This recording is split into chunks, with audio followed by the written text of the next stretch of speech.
So another thing I'd like to introduce, would everybody who is here in the sanctuary turn around and wave to the webcam, because we hear all you see is the front of folks' hats. If you feel like standing up and waving, make sure folks can see who's there. We are still getting used to ways that are inclusive. So I ask us now, and I'm turning off my cell phone, I've got an iPod, I've got so much stuff. Oh. Why don't we all breathe as we hear the chime and we enter into worship.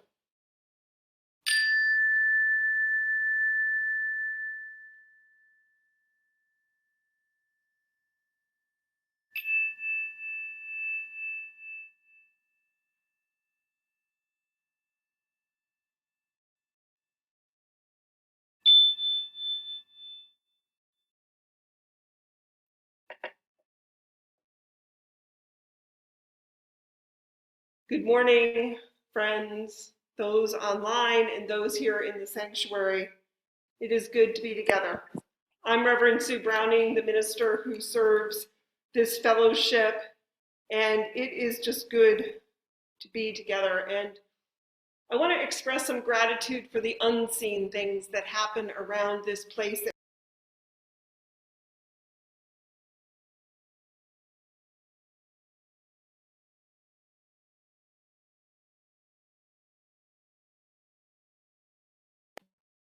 There we go. To the gardeners who are there, if you like to watch closed caption, it is on the screen over there. It may feel like you're watching TV, so hopefully folks can look up at me. Right now it's so interesting, I'm watching everybody watching over there, and it is a different experience, but one of the reasons we have closed captioning, another place that Bojena has us set up, is that we can have the opportunity to see the words of the service, and most of them come out right. Our service today is titled, Many Have Inhabited This Land, and it's inspired by the move over the last 40 years or so to have October 11th or 12th, Columbus Day, recognized as Indigenous Peoples Day. The day is imagined as a day of celebration of Native American culture, and it also is a day that calls us in to a fuller telling of the history, including the harm that has been done by Discovery of America stories, in which European discoverers and settlers are heroes of these stories, and that we're those who were already living on the lands. These lands right here on the Delmarva, which we'll talk about today, are portrayed as having been just there, or a nuisance, or at worst, an enemy. It's taking the time to tell some stories that have been ignored and often erased. So we come together this morning in learning, we come in memory, and we come welcoming all of who you are, all of your many identities are welcome here this morning. If you have questions about Unitarian Universalism, or if you have questions about our congregation, you can ask me, but when you hear announcements, when Rob Taub gives the announcements, we actually have a couple courses coming up on this. I would ask, Jane Terby, do you mind physically lighting the chalice so I can stay here? Why don't we have you go ahead, and we're going to light the chalice, and then I'll offer our chalice lighting words.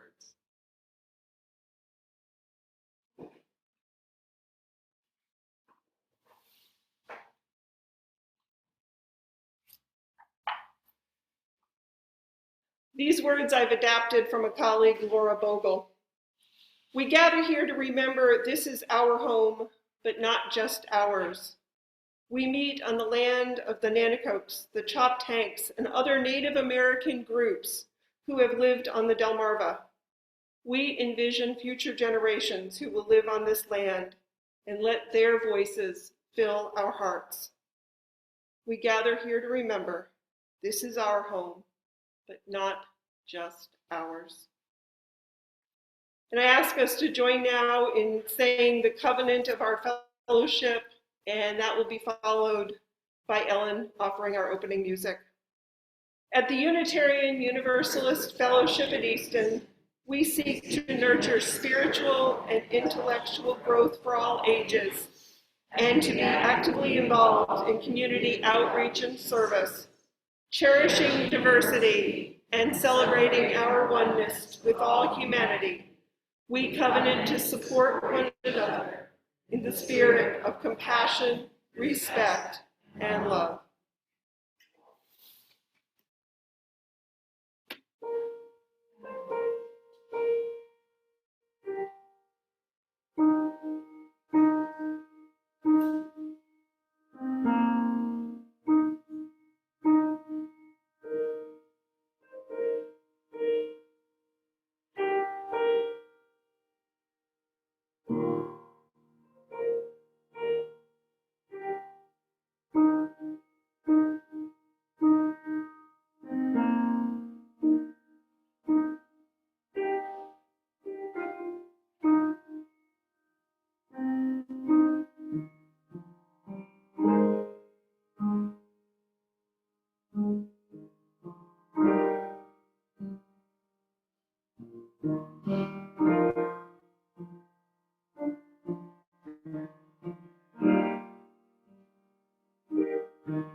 Thank you, Ellen. I ask us now to enter into a time of reflection. Words adapted from Jude Geiger. Spirit of life, God of many names, source of hope. We come together at the end of another week, some worn down by struggles of health or home or work. May we be a community that makes space for the sharing of joys and sorrows, angers and hopes, grace and forbearance. In our nation's life, we pause this month to remember the Native American lives lost to European colonization on what is now our soil. Teach us to remember our history. Though we cannot make amends for what has come before, may we learn from those ways, never to repeat them in our lives today. As a community of faith, may we be a safe harbor in a world that is often harsh toward difference. We reflect on the land, the beauty of the land, the beauty of creation, and our role as stewards. Amen. We now move to the service where we have a chance to offer joys and sorrows, and we know it is still an adaptation that we are reading joys and sorrows. I don't know if there were any offered in the basket out front. I've got a couple that were emailed in to me, but if there are any in the basket out front, maybe somebody could check there just in case. But I want to start today with a very special joy and sorrow, though we're generally not speaking them. We've made an exception. I thought Bill Browning would get one today, and he comes. He's my husband, but he's also here today on behalf of Lauren Harton and himself, who have done our best to lead a youth group through COVID, keeping folks connected. So I invite Bill to come forward to the pulpit to speak, and Gabriella Hampshire is going to come forward and stand with him.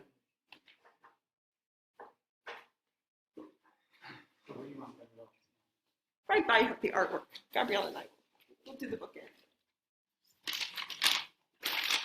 So I'm Bill. Most of you know me, and I'm joined here by Gabriella Hampshire. Last year, during the darkest days of the pandemic, the two of us, along with our buddies from the OWL class, some of whom are online, I hope, we're looking for projects to do together. Some of you may have been the beneficiaries of one of those projects, if you remember the goodie bags we delivered to your doors. Another project we did this year is an art project. We picked blank tiles up from Lauren's driveway, we painted them at home, then we turned them back to her in the driveway, and then she magically created this thing in front of you. Is it on the screen? Can people at home see that? We may bring it closer to the webcam in a minute, but I think folks, Bojana, can folks get a live view of the room? I sent everybody a picture online. Ooh, that's too scary. There's too many cards. Anyway, it's beautiful. If you want to look for the most juvenile tiles, they were probably done by me, but others who contributed besides Gabriella and me were Lauren, and many of the youth group all of the youth group in the OWL class.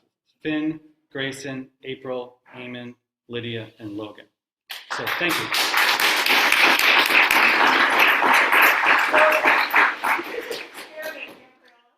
And Bill, see if you can take that and put it in front of the webcam and see what happens.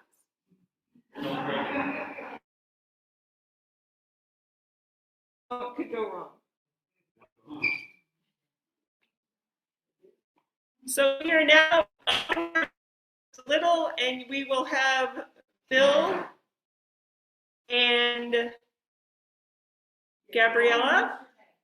It's looking good. We'll put that in front of the webcam. We now pause to hear those joys and sorrows. And again, in this experimentation, we hear everybody that more and different music is something people want. So we are going to try something a little different here. It might work or it might not. Let's see.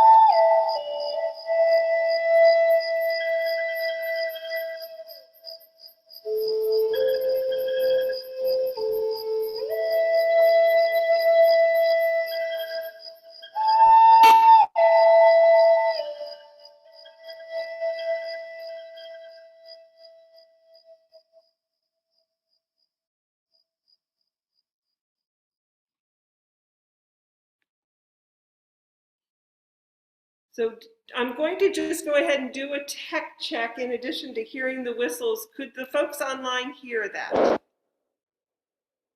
Getting a positive sign, Bojana? Great. What that does is it opens up different ways for us to keep using some pre-recorded music as well. We know folks are missing the hymns and the singing, and we will keep working on variation. So I'm starting this morning with a brief reading from Rena Swenswell of the Santa Clara Pueblo Indians. What we are told as children is that people, when they walk on land, leave their breath wherever they go. So wherever we walk, that particular spot on the earth never forgets us. And when we go back to these places, we know that the people who have lived there are in some way still there, that we can actually partake of their breath and their spirit. So back in 1991, the Washington Post had an article entitled "The Lost Tribes of the Eastern Shore." And this was again 30 years ago, and it noted those rivers on the Eastern Shore with their peculiar names are among the surviving reminders of Native American culture that began inhabiting the region some 10,000 years ago. The first American tribes to be discovered by the Europeans, they were also the first to fall. In 1600, an estimated 20,000 native fishermen, farmers, and hunters lived on the Delmarva Peninsula. And in less than 150 years of first English contact, the native people were driven to near extinction. Today, there are virtually no physical traces of the peninsula's dozen native societies. That was 30 years ago. But if we hear the phrase from the reading, we partake of their breath and spirit. And over these last 30 years, there's been lots more research done across the country, across the Delmarva. People have found a lot of artifacts. So there is a case of learning. And I was looking through my own books, and I found a couple different ones. They're both called Native Wisdom, of different readings and different pieces along those lines. And what's interesting is they were both produced in the 1990s. So there's been a resurgence for some folks that have been tracking the news. Locally, the 29th gathering of the Native American Festival was in Vienna, Maryland, in Dorchester County in September. So there has been a resurgence of claiming this heritage. And I know we hear of the early encounters. We especially hear of them here on the eastern shore of Captain John Smith encountering the Nanticokes, very close to present-day Vienna back in 1608. And I think it's often that we don't then tell much more of the story, what was either going on before or what has happened since. And it's not a surprise, my friends, that there are many versions of history. I was thinking, as we had some of our high school kids presenting today, if you were to get a report from our high school teachers about what happened on a day at school, and you got the same report from a high schooler, it may be a slightly different report. The facts may be the same, but there's all that motivation, all the speculation.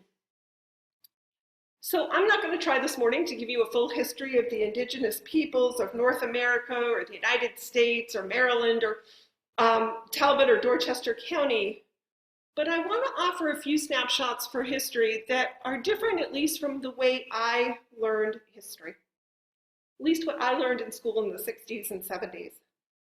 There's an author, Roxanne Dunbar Ortiz, and I had posted the book for folks that are on our Facebook page, An Indigenous Peoples' History of the United States. And what she does there in a pretty dense scholarly book is look at all the events in our American history through the lens of the indigenous peoples. It's not new that there were many Native American tribes present when the Europeans arrived. I don't know how many of you remember coloring maps, and I remember coloring maps of which tribe was where and trying to figure out a few of those basics. I learned that people lived in wigwams and teepees, and from movies, I have images of standoffs and battles.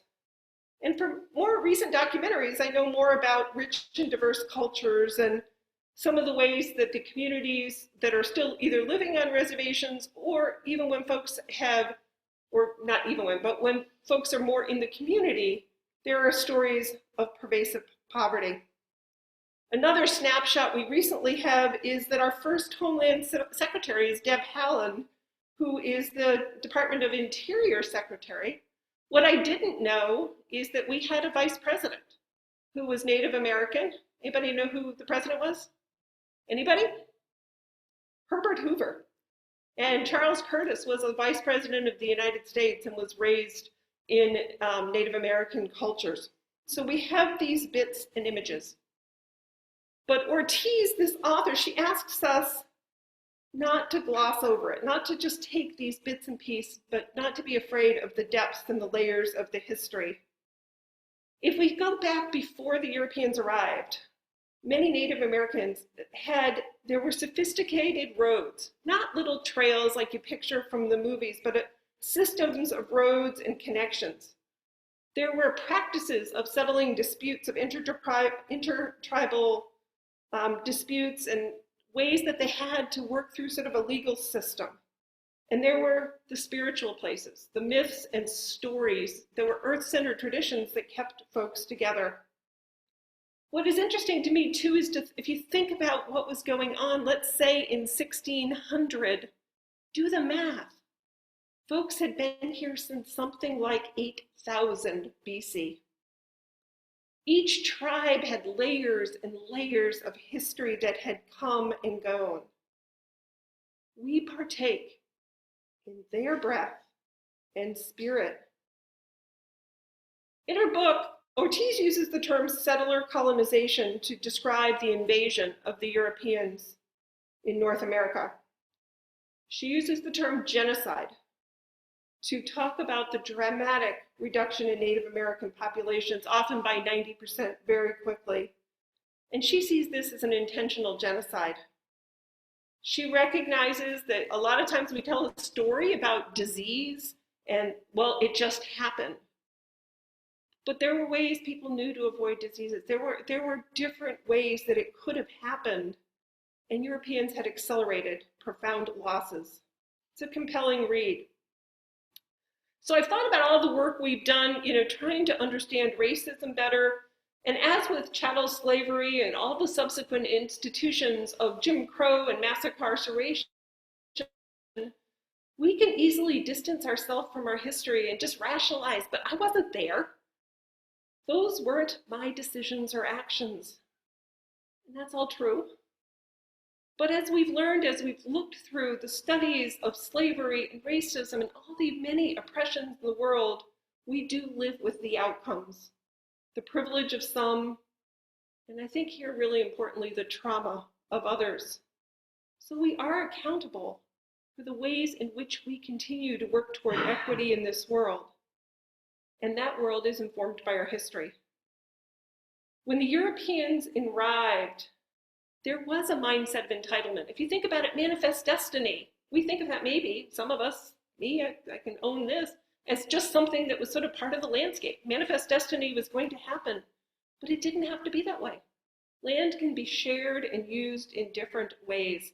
But yet the doctrine of discovery, which was back before Columbus's time, gave Christians this impetus to go forward. And the explorers and the settlers came in the name of trade and commerce and freedom. But in doing so, they took the liberation of others. And there were many promises made and broken. In Maryland, it took less than a decade for the colonial government to declare war on the Wicomis, the Susquehannocks, and the Nanticokes. Terms of war were used in forms of both revenge, but also to take the land. Official and informal actions from our earliest encounters forward made clear that the humanity of the Indian, as folks were called then, was less than or non-existent. Or worse, they were seen as the enemy. By the time Andrew Jackson became the president in 1829, he had overseen the taking of millions and millions of acres of Native American land as they pushed west. And in his report to Congress in 1833, President Jackson noted this: Indians have neither the intelligence, the industry, the moral habits, nor the desire for improvement, which is essential for any favorable change to their condition. Established in the midst of another and a superior race, and without appreciated the causes of inferiority or seeking to control them, they must necessarily yield to the force of circumstances and are heir to disappear. I think as we consider whether as a country we should celebrate Indigenous Peoples Day, there needs to be an honest telling of how Native Americans were then pressed west. They were pressed into corners of unfamiliar territory. I know a lot of folks here have traveled throughout the United States, and you hear the stories of the Trails of Tears. 50,000 Native Americans banished west, and I've seen different numbers, sometime between 1830 and 1850. The loss of place and ground was profound, and many groups carry forward trauma of separation and loss. We partake in their breath and spirit. And we are learning more of late about separation from families and forced assimilations into the white culture in the residential schools. A while back,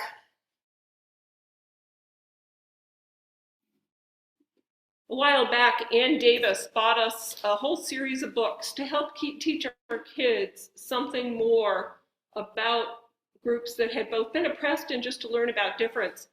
And one of the books is I Am Not a Number. Is an absolutely powerful true story, and it's written by the granddaughter. You've got pictures in the back of the actual woman that was impacted by this.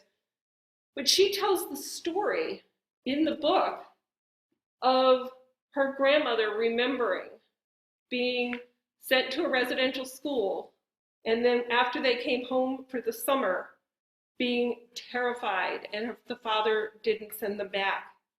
So if the stories that we learn to tell, it's important that it was over 100 years the United States government supported a system of boarding schools.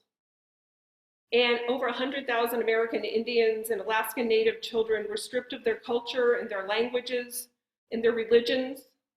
It was about assimilation. It was also going on in Canada. It continued until the 1960s, and Deb Haaland and Elizabeth Warren recently introduced a bill to start dealing with some of the history. As we learn to tell the history, it's important to know that Unitarians were part of the process. The Unitarians, one report I looked at said in 1866, the American Unitarian Association established a boarding school on the Crow Reservation in Montana called the Montana Industrial School for Indians. It was run by Unitarians Reverend and Mrs. Henry F. Bond. These stories are prevalent, and we're learning to tell them. They're dealing with the remains. A lot of children died in these processes. So I've wondered, and it was interesting, I ran into Dave Moore yesterday, and I know he's from Oklahoma, but I've wondered, what is the story that a child who grows up on a reservation in Oklahoma might tell? Dave's from Oklahoma. What's the story they tell of our country's history? And shouldn't that be the story we all learn to tell? We say this to learn to tell a more full history, but not to spread shame, but to honor truth. The facts are there. The motivations and perspectives can be imagined and informed stories. The reality is that Native Americans today face conscious and unconscious biases. Nationwide, there are measurable disparities in education and healthcare and access to financial resources. But there is that reclaiming of cultural heritage and pride. And there's a place we learn from difference. I think Europeans, when they came, they put such a high value on land ownership, on having private property. And I know many of us own our homes and our land in our country. The Europeans arrived with this mindset that you used land for commercial enterprise, many of us take that as given. We take that as the way it needs to be. Native Americans have always used the land. There have been disputes about the land, but the mindset was a little bit different. It was more of a collective look. So as we look at climate change, we see a lot of the work on climate change is being led by some indigenous peoples groups. There were a lot on the Mall a couple of weeks ago. I think it's important that we consider what it is we're both celebrating and honoring. I think in our Unitarian culture, in her book that I was mentioning earlier, Ortiz takes us to a place where the Unitarian Universalists she suggests a powerful and excellent model of trying to address some of the challenges. In 2012, at our General Assembly, we had a statement that was repudiating the doctrine of discovery that we mentioned earlier, and the language says this: the UUA repudiates the doctrine of discovery as a relic of colonialism, feudalism, and religious, cultural, and racial biases that have no place in modern treatment of Indigenous people. So how might we think about Indigenous Peoples Day? Not as one more immigrant group that came over and lots of colorful ways to celebrate diversity in food, though that may all be part of it, but how do we use it to recognize that others were here when Europeans arrived? What might we do as a congregation to be more aware? How does this fit with our values, our claim that we want to be proactive, to act for a more just and equitable world? How might we see ourselves as stewards of the land with a collective responsibility for caring for our waters and our air and soil? So today's sermon, my friends, does not have answers. It is a sermon of, I hope, some awareness that pulls us once more into a greater sense of inclusion and accountability with all who have inhabited these lands, and importantly, all who are yet to come. We partake of their breath and spirit. We partake of their breath and spirit. May it be so. Blessed be. Looking to our online folks here, it's a very quiet sanctuary right here.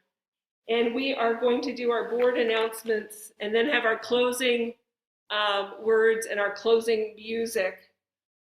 Before we do our board announcements, Rob, you can be gearing up. You can be warming up to come up front. We have a donation basket at the back. It's really written right here, Judy. And we could remind you early in the service, late in the service. It's really nice if when Judy comes, she has something to do. So for the many financial ways we support this fellowship, we're so grateful for everybody who's continued to support the fellowship throughout these times in the pandemic. If you're online and you would like to use the donate button, that works. If you want to use the basket at the back, we are grateful for the many ways we are financially supported. So board member Rob Todd will now come to the mic and give us our announcements.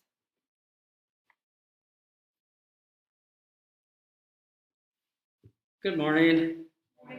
My name is Rob Todd. I'm a member of the board, and there are several announcements this morning. First of all, from the landscaping team, thank you to Suzanne Todd, Bill Browning, Bozena Lamparska, and Martha Hamlin, and I'll add Ann Davis. These glasses don't work too well with a mask. So thank you to those folks for their work yesterday. If you are thinning, dividing, disposing of any plants, especially hostas and ferns, we could use them at UUFE. Contact Ann Davis. Out on the walkway out front are in a bucket are daffodil and narcissus bulbs, and there are bags to transfer home. Help yourself. Those are courtesy of Martha Hamlin. There's also going to be, this year again, we've had it in the past, Mystery Friend program early this year to continue the Welcome Back theme. The program will run November 7th through December 12th. See Liz Hosberg. There's also an email out there, apparently. Then from the LGBTQ community, there's a listening session, Bring Your Ideas, November 4th, 7 p.m. here at UUFE.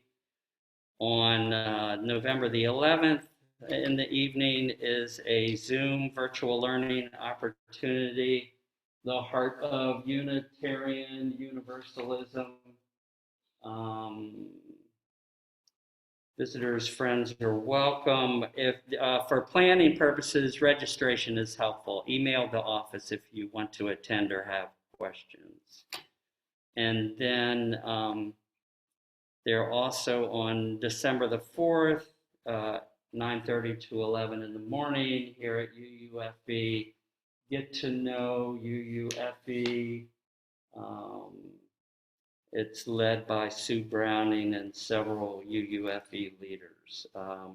Email the office if you plan to attend or have questions. And you can probably find out more about all these things in UU Life, or you can call or email the church office. Thank you.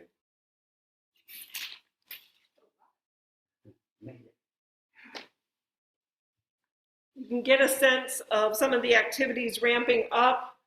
For folks that don't know what Mystery Friends is, just to give that a little plug, it is a long-term tradition in this congregation, going back well before my time, where we match an adult with a child, and over a four-week period or so, you exchange little gifts. We're going to do it virtually. You'll exchange emails. If you're an adult and you'd like to get to know someone from sort of age, I don't know how young Liz is, going 3 or 4 on up, just let Liz know. It is a really easy thing, and I know folks know their mystery friend years later. It's the kid that they exchange that one little gift with, and we'll figure out a virtual way to do it. So I'm going to offer our closing words now, and I invite everyone to stay for our closing music, and then social time is outside. I close with this Native American proverb: treat the earth well. It was not given to you by your parents. It was loaned to you by your children. We do not inherit the earth from our ancestors. We borrow it from our children. Go in peace. Go in love. Go knowing love's around you wherever you may go.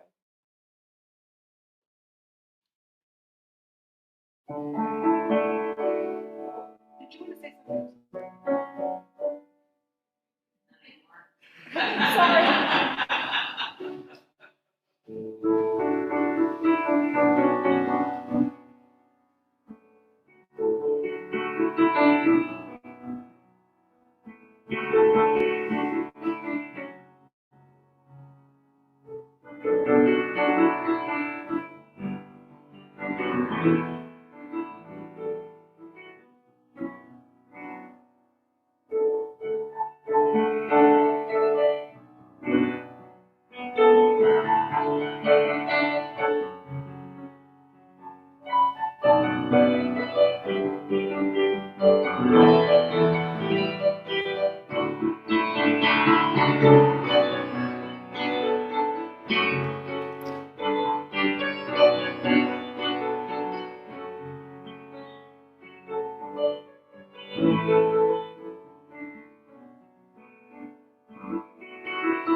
Thank you, Ellen. And now, would you tell us what you wanted to tell us before I missed that piece? You have to come over here is the only trick to this. We text, we plan, and then I forget.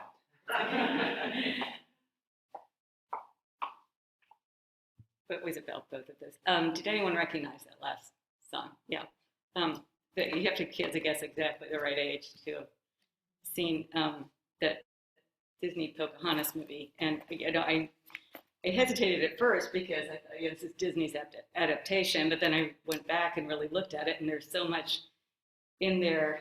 Well, the lead-in part I didn't play on this, the kind of agitated part, is where she's explaining to Captain John Smith, like, who's really the ignorant savage here, and then your closing words about the land, that. Let me just read some of these lyrics then, I guess. You think you own whatever land you land on. The earth is just a dead thing you can claim. But I know every rock and tree and creature has a life, has a spirit, has a name. You think the only people who are people are the people who look and think like you. But if you walk the footsteps of a stranger, you'll learn things you never knew you never knew. Have you ever heard the wolf cry to the blue corn moon, or asked the grinning bobcat why he grinned? Can you sing with all the voices of the mountain? Can you paint with all the colors of the wind? She invites him to explore the land too, and says we're all connected to each other in a circle, in a hoop that never ends. How high does the sycamore grow? If you cut it down, you'll never know. And you'll never hear the wolf cry to the blue corn moon, or for whether we are white or copper-skinned, we need to sing with all the voices of the mountain, need to paint with all the colors of the wind. You can own the earth, and still all you'll own is earth until you can paint with all the colors of the wind. So that's why I selected that. And at the beginning, did anyone, I know you could hear two different melodies at the opening music. I'm sure you recognize This Land Is Your Land. Did anyone recognize the other? It's actually in the hymnal. It's an Alleluia from the Muskogee or Creek Indian tribe. So that's why those two melodies were together.